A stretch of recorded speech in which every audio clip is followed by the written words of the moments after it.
хочу прежде всего поблагодарить Марию Сергеевну за приглашение и за прекрасное продолжение, позвольте, я это озвучу, за прекрасное продолжение нашей прошлогодней конференции, которая была в Нижнем Новгороде, Франция, Россия, век 17. И я очень рада, что 17-вечники собираются, хотят собираться и будут собираться. И, воспользовавшись вашим таким благим расположением, мне хотелось бы сразу уточнить, вернее, даже подкорректировать тему. Я заявила 11-е письмо к провинциалу Паскаля «Смех как траектория изгнания». Но работая над, вернее, приближаясь к той теме, которую мне хотелось бы сегодня только обозначить, я пришла к выводу, что, скорее всего, 11-е письмо к провинциалу Паскаля есть не что иное, как изгнание смеха.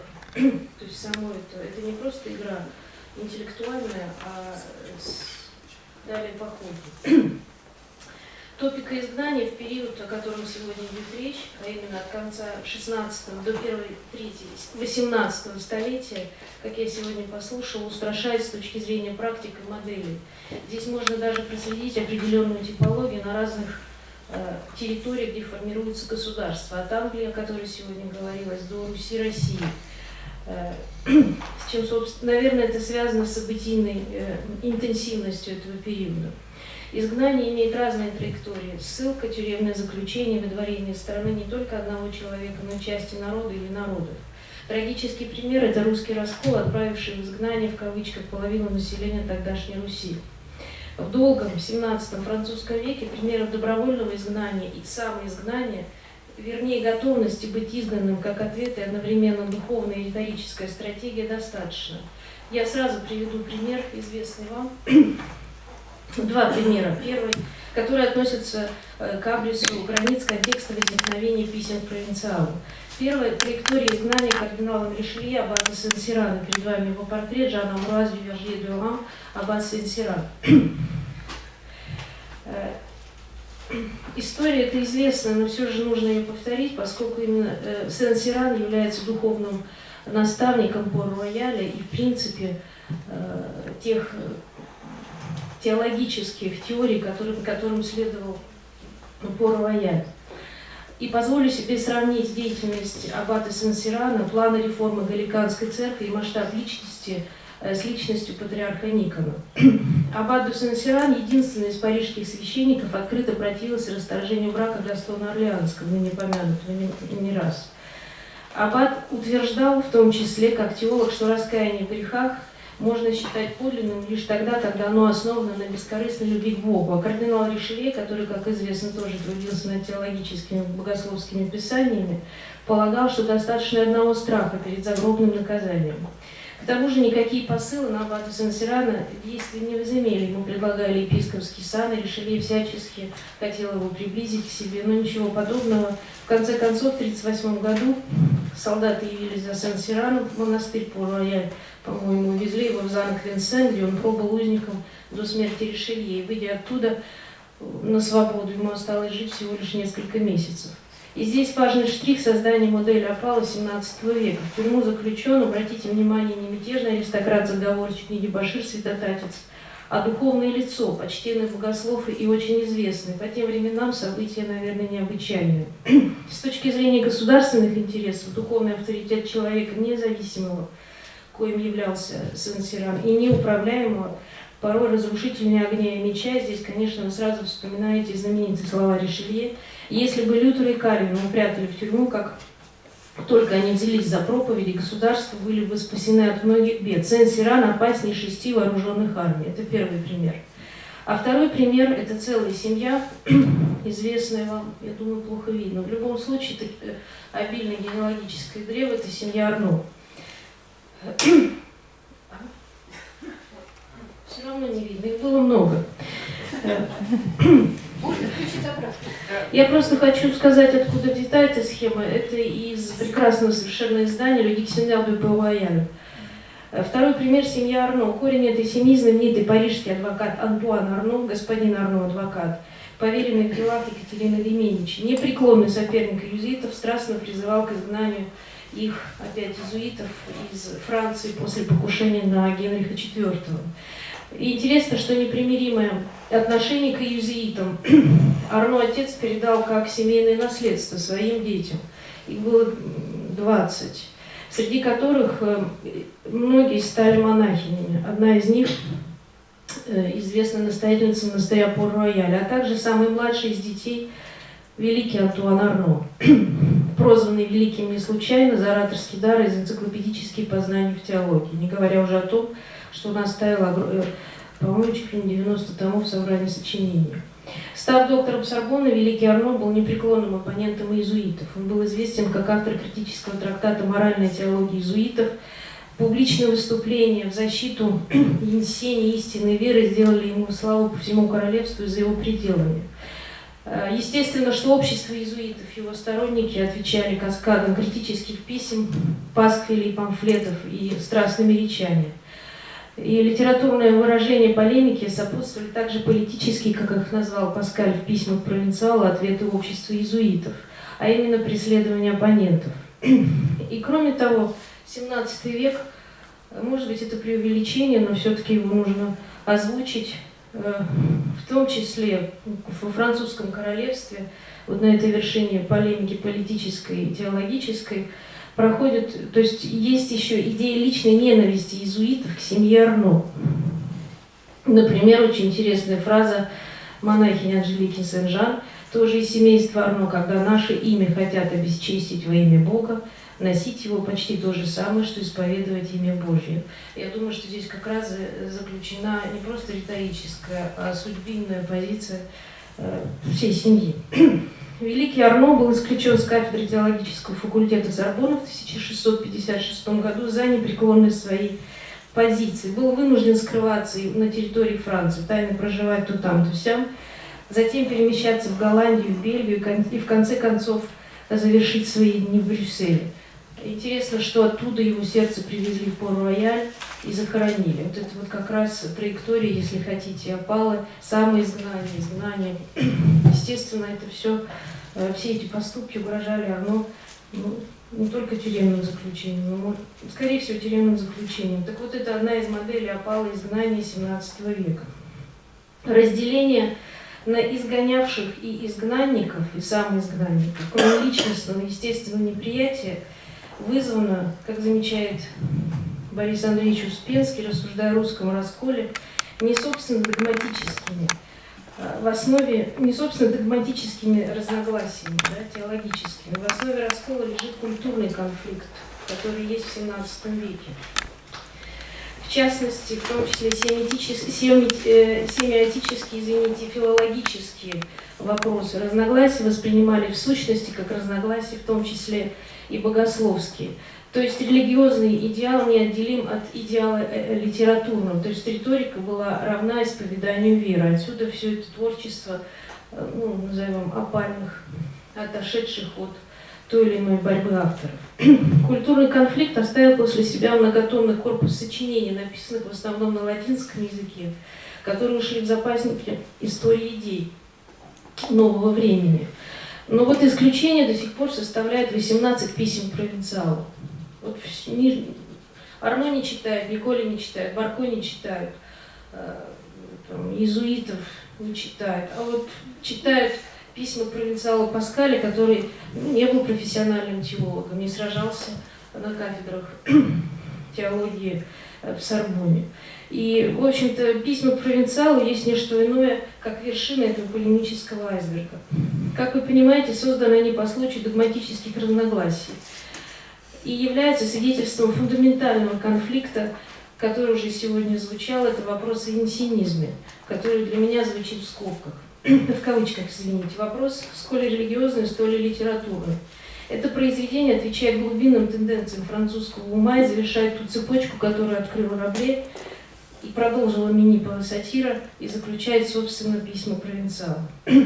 До того, как в январе 1956 года Паскаль взялся за перо к защите католического и, собственно, французского благочестия, спор уже длился вокруг янсенизма более полувека, и закончится он только в начале XVIII века. Не зря период опала изгнания обозначен именно таким образом. По содержанию, персонажам и общему пафосу письма к провинциалу ближе всего стоят традиции Миниповой сатиры. Наличие иезуитов в качестве мишени, задача повлиять извините, на сомневающихся читателей, приемы бурлеска, каламбура, комические сцены и речи, смешение жанров и языков объединяют два произведения. Замысел писем к провинциалу рождается через 15 лет после начала спора вокруг книги Инсини, откуда собственно, и возник инсинизм. Это полемика, извините, 1955 года. В спор включается теологический факультет Сорбонны. Еще раз повторю, что Арно в результате исключен, скрывается. И вот эта позиция, которую заняла Сорбонна, является ничем иным, как таким вот разделом, или, если хотите, вот здесь должен пройти раскол, а как же общество это оценит. И сторонникам Арно, и Пор-Рояля, поскольку Арно тяготел к Пор-Роялю, его дочь была настоятельницей, его сестра была настоятельницей в том числе, вынуждает французских ревнителей благочестия, ну, им осталось только одно, обратиться к, ну, смело, конечно, гражданскому обществу, которым соответствовал Онет Жан. Я не берусь говорить, что были уже граждане во Франции в 17 веке, ситвоян. Это, я думаю, такое уже 18 века утверждение. Так вот, мнение Онет Жан, если и не помешает тому, что Арно исключат, отправят куда должно, и не приостановит всей этой истории, ну, по крайней мере, оно может объяснить несправедливость нападок, создать определенное мнение. И вот это завоевание общественного мнения выпадает на долю Паскаля.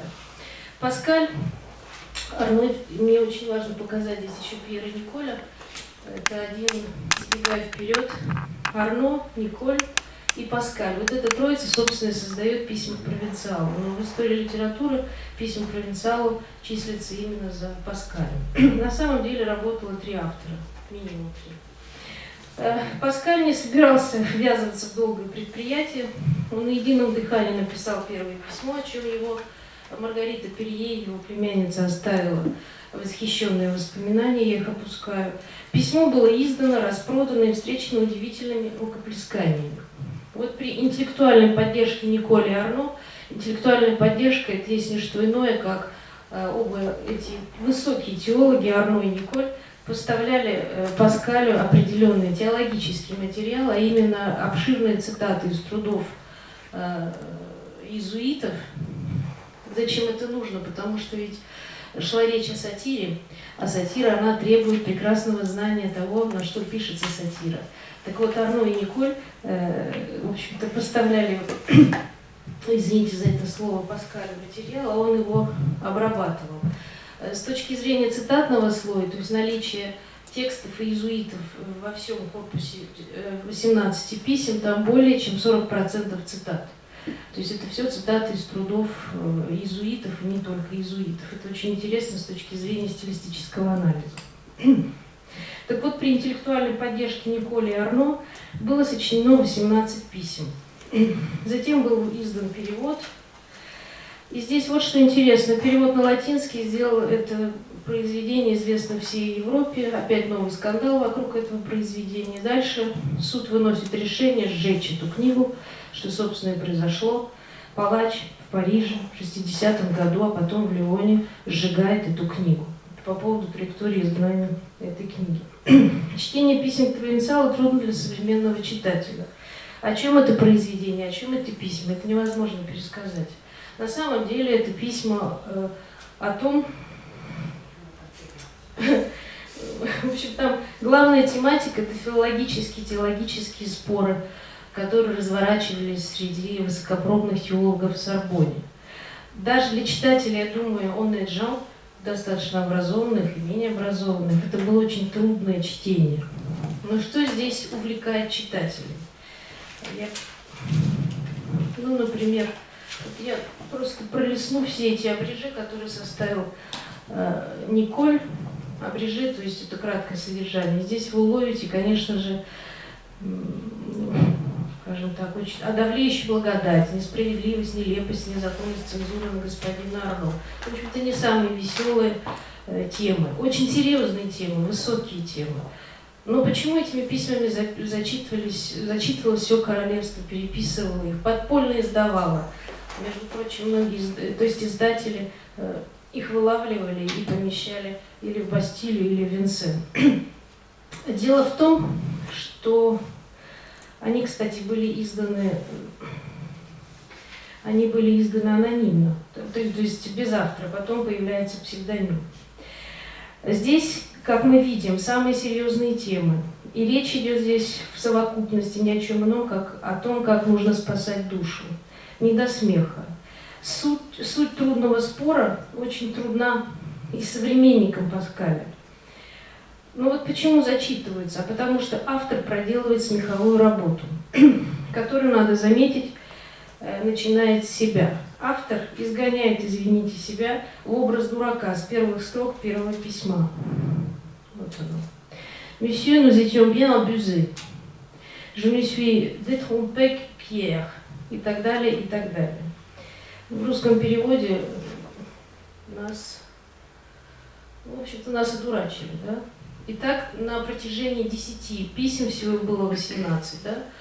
Первые 10 писем написаны другу-провинциалу. То есть они написаны из столицы, такой репортаж, который отправляется в провинциалу и излагает соответствующим языком. Автор сдуряет теологические вопросы на протяжении 10 писем. Если здесь, вот в этой,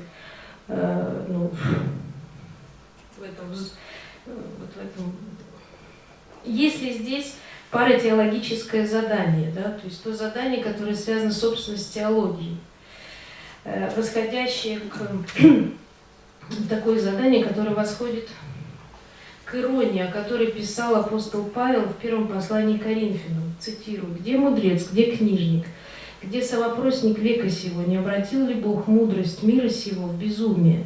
Ибо когда мир своей мудростью не познал Бога в премудрости Божией, то благоугодно было Богу безумием проповеди спасти верующих». Если здесь это задание художественного или паратеологическое, как называет его Сергей Сергеевич Аверинцев, у автора. Если разобрать анаграмматические построения или вариации псевдонимов, за которыми прячется автор, а это уже Паскаль, писем провинциалу в дальнейшем мыслей, то здесь, посмотрите, пожалуйста, два псевдонима: Луи де Монтальт, это псевдоним писем провинциалу, и Соломон де Тюльти, это игра один псевдоним строится через другой, в котором Соломон уже в мыслях равен мудрому библейскому царю, а Тюльти отсылает заглавие памяти жанра сатиры Эразма Роттердамского. То есть здесь возникает вот это вот безумие, да? Царь глупости, сумасбродства в пределе безумия, но в христианском контексте. Вот это все обнаруживает, если хотите, христианский смеховой мир, в данном случае уже Паскаля. Приемы комического очень разнообразны. Это ирония, литота, различные цепочки в духе Рабле, причем фальшиво вписываются цитаты из произведений иезуитов. Иезуит не слышит то, что ему говорит. По-моему, Вольтер потом этим будет пользоваться, когда два собеседника разговаривают как два глухих. Опять же, интересно с этой точки зрения хрестоматийный пример цепочки из 5-го письма. И с каждым письмом комическое настолько возрастает, становится даже избыточным, что переходит в злой смех и сарказм, исчерпывая признаки жанра письма по принципу «чем больше, тем смешнее», чтобы смех не прерывался. Смех действительно не прерывается, вызывает ответные памфлеты, письма из стана иезуитов, в которых, кстати, очень справедливо и остроумно говорится о духе буфонады, о манере писать полно изобретательных поворотов искусства смешного, которым автор владеет с трудновообразимым совершенством. И о духе Рабле и Дюмулена, и вот, что интересно, о шутовском и насмешливом стиле, непристойном для христианина. А вот здесь вот уже начинается внутренний конфликт, который затем Паскаль попытается разрешить уже в 11-м письме. О немилосердности и жестокости смеха первых 10 писем провинциалу высказываются не только оппоненты, высказывается настоятельница монастыря Пур-Рояль Анжелика в письмах к авторам Карно, Николю, Паскалю, Сен-Глен и Лансло, не одобряя и даже не принимая сарказма первых 10 писем. И отвечая на эту полемику и весомые аргументы, Паскаль сочиняет 11-е письмо. При этом он меняет адресата. Теперь это не провинциал, а теперь это отцы-иезуиты. И меняет тему. А тема становится очень высокой. Вот этот автор-дурак, который дурил своих читателей на протяжении 10 писем, вдруг становится очень интересным, скажем так, теологом смеха. И он обосновывает теологию смеха и поэтику своего смеха и регистры этого смеха. Он начинает с того, в принципе, он задает вопрос, смеялся ли Христос. Паскаль в этом письме, как человек пылкий по своему характеру и остроумный по природе своей, как бы протрезвляется от смеха по характеристике, опять же, Сергея Сергеевича Аверинцева. Он вдруг вспоминает, что смех, опять цитата из Аверинцева, есть событие сугубо динамическое, то есть оно не направлено в вечность. Одновременно это движение ума и движение нервов и мускул, порыв стремительный, как разрыв, который захватывает одновременно духовную, что очень важно для Паскаля, и физическую сторону естества. Паскаль вспоминает, что в его камзоле зашит текст мемориала. Действительно, Паскаль, который сочиняет эти письма, уже пережил знаменитую ночь мемориала. Действительно, в его камзоле зашит вот этот вот огонь, или, скажем, мистический текст «Огонь на бумаге». И он начинает в 11-м письме объяснять и исповедально объясняться о природе смеха, задаваясь вопросом, смеялся ли Христос. Конечно, он апеллирует прежде всего к Священному Писанию и говорит о едкой иронии, которую направляет Бог, опять же, вспоминали сегодня Мильтона, и не зря, направляет Бог, изгоняя человека из рая, потому что он должен был быть подобен, но таковым не является. Но здесь речь идет не о смехе, а Паскаль уже говорит об иронии. Далее идут цитаты очень обильные из отцов церкви. И заканчивается это все 12-м, сменой тональности в 12-м письме. Здесь уже не хлесткий сарказм, а здесь уже такое примирение и, в общем-то, желание вступить в диалог с теми, с иезуитами в том числе. И «révérend père» меняется на «bon père». То есть это как один из регистров смены это именно смехового мира. Я сделаю предварительный вывод. Злой смех у Паскаля, возможно, становится исключением в его христианском смеховом мире. Паскаль изгоняет его, меняя на юмор мудреца в мыслях. Сам злой смех свидетельствует о выдающемся таланте сатирика, что Вольтер, собственно, и подхватил. Так же, как не удержусь у огнепального протопопа Аввакума. Своеобразный смеховой мир Паскаля тесно связан с его богословскими взглядами и, конечно же, с его мировоззрением в целом. Благодарю вас. Спасибо. Спасибо. Вопрос, соображения. Да, конечно. Вы не сказали, в Паскале есть примеры смеха Христа, или же он стоит на той точке зрения, что Христос никогда не смеялся? Смех. То, что Христос никогда не смеялся, говорит Паскаль, или же он допускает смех? Он допускает. Примеры дает какие-то? Примеры. Дело в том, что впервые об этом заговорил, насколько я помню, Иоанн Златоуст, о том, что Христос Он на него и ссылается. не смеялся. Вот. У Умберто Эко есть у Нерозы примеры, как он считает, указывающие на то, что Христос мог пошутить. А вот у Паскаля. Хороший очень вопрос. Я думаю, что он допускал, что Христос все-таки смеялся. Вы имеете в виду с точки зрения смех, который нужно преодолеть, чтобы перейти к иронии и к юмору, да? Нет, смех как просто человеческое свойство. Я думаю, что из своей интуиции, я думаю, что хоть это противоречит общему взгляду на Паскаля, я думаю, что он допускал это. Потому что в этом же 11-м письме он как раз и рассуждает, апеллируя опять же к отцам церкви, которые в том числе и процитировали, что это допустимо, что это возможно. Там же по-разному показано, Синглера, Спиррояля, те же отцы церкви, наоборот, не допускали, что Христос пример. Как вы говорите, для Паскаля эта возможность есть. Тут сложное место, конечно, надо его продумывать, потому что смеющийся Христос становится слишком похож на человека. В таком вроде не был. Слишком похож. Дело в том, что Христос, в принципе, как существо высшего порядка, не нуждается в смеховой сцене. Я понимаю. Давайте не будем уходить в обсуждение природы Христа, потому что тогда мы отсюда не выйдем точно. Вроде вообще никакой антологии. Давайте. А второй вопрос маленький. Там под подписом Арно стоит вопросительный знак. Это что значит? Художник под сомнением? Или то, что это Арно? Это я сомневаюсь. А в чем? Дело в том, что не сохранилось оригинала этого портрета. Ну, то есть это Это сомнение в чем? редуцированная копия. Это сомнение в художнике или Во мне интерпретируя? сомнение. Нет, на самом деле это приписывает именно Жану Батисту Душампену. Художник сомнение. Но это у меня сомнение, просто я не Ну, тогда выявила. просто вопрос надо переставить к Повыше. художнику. и не Художник, вопрос, хорошо. да. Да. Потому что это... А по поводу радости, мне очень нравится цитата, опять же, из, в кавычках, из интиниста аббата Сен-Сирана. Он говорил: если вы здесь не радуетесь, то и в Царстве Небесном вы не будете радоваться. Это его любимая цитата была. Понимаете? Это весь Сен-Сиран вот в этом собран. Но радость и смех это не одно и то же. Поэтому Паскаль в 11 письме изгоняет смех. Потому что смех, конечно, он от телесности, и заканчивая сарказмом и злостью.